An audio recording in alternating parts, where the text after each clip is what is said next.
Hello guys, once again welcome to our channel Lifeline Classes. आज हम discuss करने वाले हैं वॉइस के पार्ट सेकंड के बारे में। पार्ट फर्स्ट पहले अपलोड कर दिया है।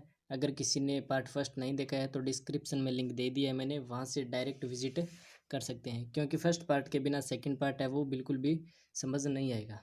तो चलिए स्टार्ट करते हैं। कल फर्स्ट पार्ट में हमने नॉर्मल लेवल वॉइस का था, जो नॉर्मल वाला वो कर लिया था। तो आज अभी स्टार्ट करते हैं। चलो, आज है डबल ऑब्जेक्ट वाले पैसिव। ठीक है, वॉइस का है वो। डबल ऑब्जेक्ट वाले पैसिव को एक्टिव, एक्टिव को पैसिव में कैसे बनाया जाता है देखिए। डबल ऑब्जेक्ट वाले पैसिव का एक्टिव में जो स्ट्रक्चर होगा वो कैसा होगा? सब्जेक्ट प्लस हेल्पिंग वर्ब या main verb plus indirect object plus direct object.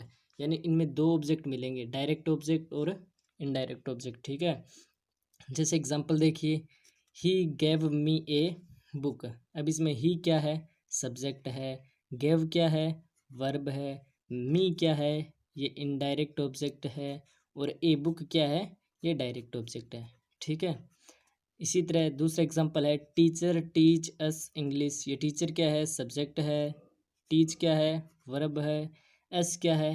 ये भी ऑब्जेक्ट है। और इंग्लिश क्या है? ये भी ऑब्जेक्ट है। देखिए, इसको किस तरीके से बनाना है वो हम आज सीखेंगे। इसका पैसिव बनाएंगे तो इसका पैसिव दो तरीके से बनेगा। फर्स्ट है, वो फर्स्ट पैटर्न क्या है? इनडायरेक्ट ऑब्जेक्ट है। पहले तो इनडायरेक्ट ऑब्जेक्ट को रखेंगे, फिर हेल्पिंग वर्ब को रखेंगे, फिर वर्ब की थर्ड फॉर्म का रखेंगे, फिर डायरेक्ट ऑब्जेक्ट को रखेंगे, उसके बाद बाई का प्रयोग करेंगे और उसके बाद सब्जेक्ट का प्रयोग करेंगे। ठीक है, नॉर्मल लेवल में हमने देखा था कि डायरेक्ट से इनडायरेक्ट बनाते समय क्या करते हैं? सब्जेक्ट को ऑब्जेक्ट बनाते हैं। ठीक है, और वर्ब की कौन सी फॉर्म लगाते हैं? थर्ड फॉर्म लगाते हैं। फिर बाई का प्रयोग करते हैं और फिर सब्जेक्ट को लिखते हैं। ऐसा ही लिखता थे, ऐसे लिखे हैं। और अभी क्या करना है कि डायरेक्ट इनडायरेक्ट ऑब्जेक्ट, फिर हेल्पिंग वर्ब, फिर वर्ब की थर्ड फॉर्म, फिर डायरेक्ट ऑब्जेक्ट और फिर बाई प्लस सब्जेक्ट। ठीक है, और सेकंड मेथड क्या है कि direct object, helping verb, to, यहाँ पर टू ऐड और होगा। ठीक है, डायरेक्ट से बनाएंगे तो टू और ऐड करना पड़ेगा। टू प्लस वर्ब की third form, indirect object plus by plus subject. Example देखिए, ही गैव मी ए बुक। यही वाला एग्जाम्पल देखते हैं। ठीक है, ही गैव मी ए बुक। अब देखिए, डायरेक्ट ऑब्जेक्ट से बनाएंगे। पहले डायरेक्ट ऑब्जेक्ट वाले तरीके से बनाएंगे। तो डायरेक्ट ऑब्जेक्ट इसमें क्या है? A book. ए बुक को ले लिया पहले। ए बुक गेव क्या है? सेकंड फॉर्म है तो वॉज वर आएगा, यानी ए बुक वॉज। गेव की सेकंड थर्ड फॉर्म गिवन। अब देखो, डायरेक्ट वाले में मैंने बताया था हेल्पिंग वर्ब के जस्ट बाद क्या आएगा? टू आएगा, तो ये आ गया टू। और मी का आ गया मी। बाई का प्रयोग किया, ये देखो बाई का प्रयोग। और ही है, ही का ऑब्जेक्टिव क्या होता है? ही। ठीक है, समझ में आ गया। अब देखो, फर्स्ट पार्ट के अकॉर्डिंग बनाते हैं उसका। इनडायरेक्ट से, इनडायरेक्ट से बनाएंगे तो क्या होगा? पहले इनडायरेक्ट ऑब्जेक्ट है। इनडायरेक्ट इसमें देखो क्या है? मी है, यानी क्या लगा दिया? आई लगा दिया। ठीक है, और उसके बाद क्या लगाना है? हेल्पिंग वर्ब लगानी है, यानी गेव सेकंड फॉर्म है तो क्या आएगा? वॉज वर, यानी वॉज लगा दिया। गेव का थर्ड फॉर्म गिवन लगा दिया। ठीक है, उसके बाद डायरेक्ट ऑब्जेक्ट, डायरेक्ट ऑब्जेक्ट क्या है? ए बुक है, ए बुक लगा दिया। बाई का प्रयोग किया, और ही का ऑब्जेक्टिव क्या होता है?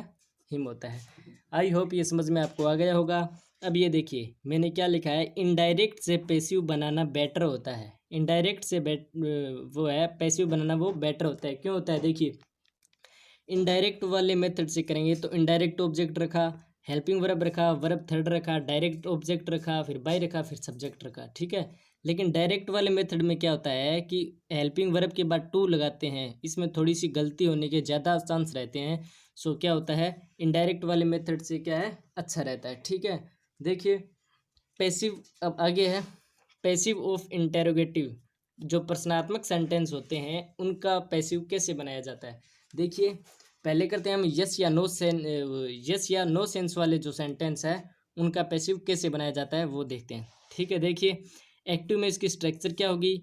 Helping verb, subject, verb, object, और इसके लास्ट में क्या होता है? Question mark. ठीक है, पैसिव में बनाएंगे तो क्या होगा? हेल्पिंग वर्ब की जगह हेल्पिंग वर्ब आएगी, सब्जेक्ट की जगह यानी ऑब्जेक्ट को क्या बनाएंगे? सब्जेक्ट, फिर वर्ब की third plus by plus subject. ठीक है, देखिए example, does he need a pen, does he need a pen.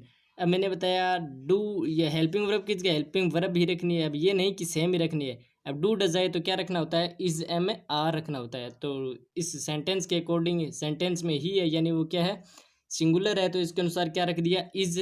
अब ये ऑब्जेक्ट है, इसको बना दिया सब्जेक्ट। ए पेन, नीड की थर्ड फॉर्म नीडेड, बाई का यूज़ किया, और ही का ऑब्जेक्टिव क्या होता है, हिम होता है, और लास्ट में वही क्वेश्चन मार्क लगा दिया। ठीक है, सेकंड एग्जांपल देखिए इसका, have I eaten a food.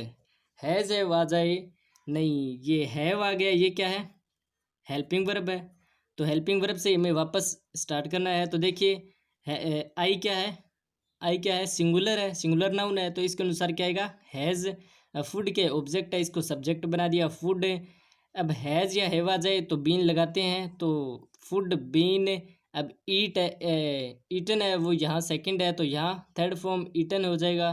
ठीक है, और बाई का प्रयोग किया, और आई का ऑब्जेक्टिव मी, और क्वेश्चन मार्क लगा दिया। ठीक है, अब देखिए नेक्स्ट है, डब्ल्यू एच वर्ड वाले का पैसिव कैसे बनाते हैं। डब्ल्यू एच वर्ड वाले का पैसिव कैसे बनाते हैं, देखिए इसकी स्ट्रक्चर क्या होती है, एक्टिव की। एक्टिव में स्ट्रक्चर होती है व्हाट प्लस, यानी डब्ल्यू एच वाले वर्ड क्या क्या होते हैं, व्हाट, हु, हाउ, ये क्या होते हैं, डब्ल्यू एच वाले वर्ड होते हैं। मैंने व्हाट का बताया अभी, what plus helping verb plus subject plus verb. तो इसका कैसे बनाएंगे, व्हाट यानी डब्ल्यू एच को एज इट इज़ रखेंगे, फिर हेल्पिंग वर्ब, फिर क्या है, वर्ब रखेंगे, फिर बाई रखेंगे, और फिर ऑब्जेक्ट। ठीक है, देखिए एग्जाम्पल से आपको समझ में आ जाएगा। एग्जाम्पल क्या है, व्हाट डिड ही ब्रेक, उसने क्या तोड़ा, यानी व्हाट की जगह व्हाट रखेंगे। ठीक है, अब डू, वो डिड प्लस वर्ब की फर्स्ट फॉर्म मैंने बताया था, डिड प्लस वर्ब की फर्स्ट फॉर्म क्या होता है, पास्ट सिंपल। पास्ट सिंपल में होगा, यानी वाज या वर आएगा, तो सेंटेंस के अकॉर्डिंग क्या लगा दिया, वाज लगा दिया। अब ब्रिक है, इसकी थर्ड फॉर्म क्या होगी, ब्रोकन, बाई लगा दिया, और ही है, ही का ऑब्जेक्टिव क्या होता है, हिम होता है। आई होप आपको ये समझ में आ गया हुआ। इंटेरोगेटिव वाले यानी यस या नो सेंस वाले भी करवा दिए, और डब्ल्यू एच वर्ड वाला भी करवा दिए। चलते हैं नेक्स्ट स्लाइड। नेक्स्ट में क्या है, देखिए इम्पेरेटिव सेंटेंस। क्या है, इम्पेरेटिव सेंटेंस। देखो इम्पेरेटिव सेंटेंस तीन प्रकार के होते हैं, कि कौन कौन से, पहले तो बता देता हूँ। इम्पेरेटिव वो वाले होते हैं जिसमें ऑर्डर, रिक्वेस्ट या फॉरबिडन यानी मनाही वाले शब्द होते हैं, वो होते हैं इम्पेरेटिव सेंटेंस। ठीक है, अब ये तीन प्रकार से हो सकते हैं। देखो विथ ऑब्जेक्ट, यानी ऑब्जेक्ट के साथ भी हो सकते हैं, विदाउट ऑब्जेक्ट भी हो सकते हैं, और तीन थर्ड है वो क्या है, सजेशन वाले भी हो सकते हैं, यानी कोई सुझाव वाला भी हो सकता है। अब ऑब्जेक्ट वाले कौन से होते हैं, जैसे शट द डोर, दरवाजे को बंद करो। अब इसमें क्या है, ऑब्जेक्ट है ना, दरवाजे को बंद करना है, ऑब्जेक्ट है। अब विदाउट ऑब्जेक्ट क्या है, गो अवे, तुम चले जाओ या जाओ। ठीक है, अब इसमें कोई ऑब्जेक्ट की क्या है, नीड नहीं है। ठीक है, और तीसरा देखिए सजेशन वाला। सजेशन में क्या होता है, हेल्प द पुअर, अब गरीबों की सहायता करो। इसमें हमें क्या दिया है, सजेशन दिया है। ठीक है, सजेस्ट किया है, तो कि ये कौन सा वाला हो गया, सजेशन वाला। ठीक है, अब देखिए तीनों को डिस्कस करते हैं। विद ऑब्जेक्ट वाले को कैसे बनाना है, एक्टिव से पैसिव। देखिए विद ऑब्जेक्ट वाले को बनाएंगे let plus object plus be plus verb की थर्ड फॉर्म। ठीक है, कैसे बनाएंगे, let plus object plus be plus verb की थर्ड फॉर्म। या इसको ऐसे भी बना सकते हैं कि यू आर ऑर्डर या रिक्वेस्टेड या forbidden plus to plus verb की फर्स्ट फॉर्म प्लस ऑब्जेक्ट, यानी टू वर्ब की फर्स्ट फॉर्म प्लस ऑब्जेक्ट। ये अगर ये लिखें you are order requested forbidden sentence के अकॉर्डिंग, तो क्या आएगा, वर्ब की फर्स्ट फॉर्म के साथ ऑब्जेक्ट आएगा। ठीक है, और लेट लगाएं तो let plus object plus be plus verb की थर्ड फॉर्म। ठीक है, सेंटेंस देखिए, let the door be shoot. अब देखिए इसका क्या होगा, या तो ये शूट द डोर है, इसका ही लिखा है let the door be shoot. ठीक है, अब इसके अनुसार बनाए तो क्या होगा, यू आर ऑर्डर टू, इतना लिख दिया, उसके बाद डायरेक्ट एज इट इज लिखेंगे शूट द डोर। ठीक है, अब सेकंड है विदाउट ऑब्जेक्ट वाले। विदाउट ऑब्जेक्ट वाले कैसे होते हैं, देखिए विदाउट ऑब्जेक्ट वाले में केवल इतना ही लिखना होता है, यू आर ऑर्डर्ड टू। ठीक है, उसके बाद सेंटेंस को एज इट इज रखना होता है। ठीक है, जैसे देखिए गो अवे, इसका क्या लिखेंगे, यू आर ऑर्डर टू, उसके बाद as it is go away. ठीक है, नेक्स्ट देखिए सजेशन वाले। सजेशन में क्या करना होता है, ऑब्जेक्ट लिखना होता है पहले, फिर शुड, फिर बी, फिर वर्ब की थर्ड फॉर्म। ठीक है, देखिए हेल्प द पुअर। अब ऑब्जेक्ट क्या है, द पुअर ऑब्जेक्ट है, तो इसको पहले सब्जेक्ट बना दिया।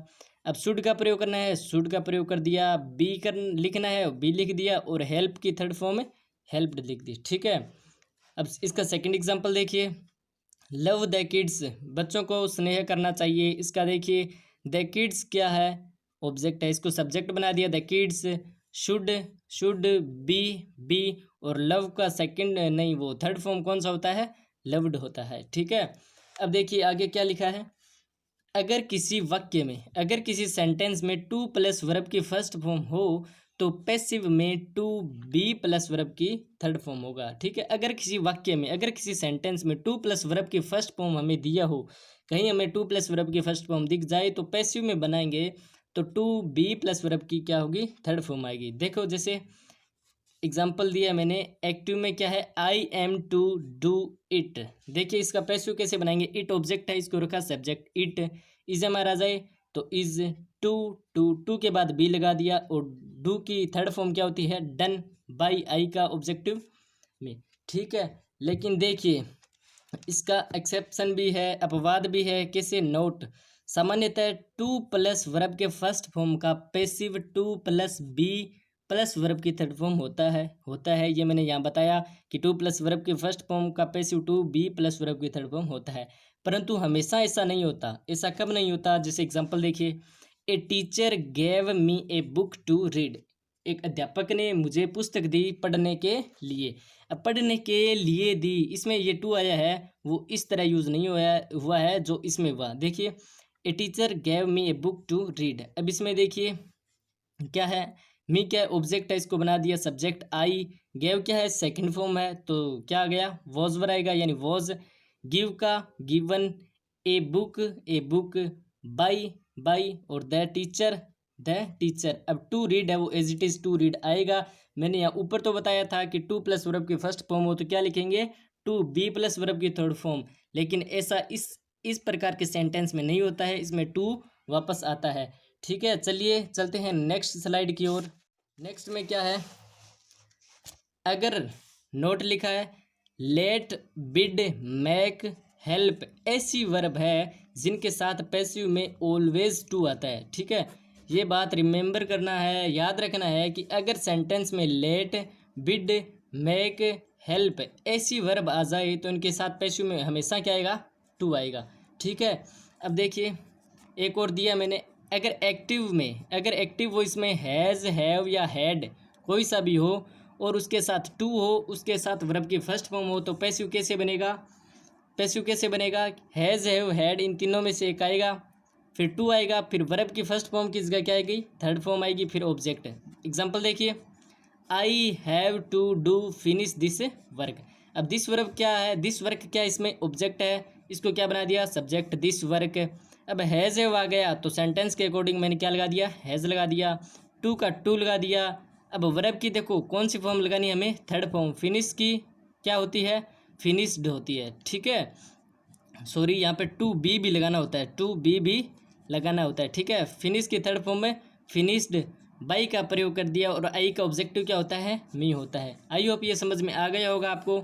अब यहाँ आप अपने क्या होते हैं, वॉइस है वो कंप्लीट होते हैं। वॉइस क्या होते हैं, कंप्लीट होते हैं। वॉइस के दो पार्ट हुए, एक फर्स्ट पार्ट और सेकंड पार्ट है। फर्स्ट पार्ट किसी ने नहीं देखा है तो डिस्क्रिप्शन में लिंक है, देख लीजिए। अगर आपको ये वीडियो अच्छी लगी हो तो एक लाइक ज़रूर कीजिए, कमेंट कीजिए, जिससे आपके हर कमेंट और लाइक से मुझे मोटिवेशन मिलता है। और thanks for watching this video.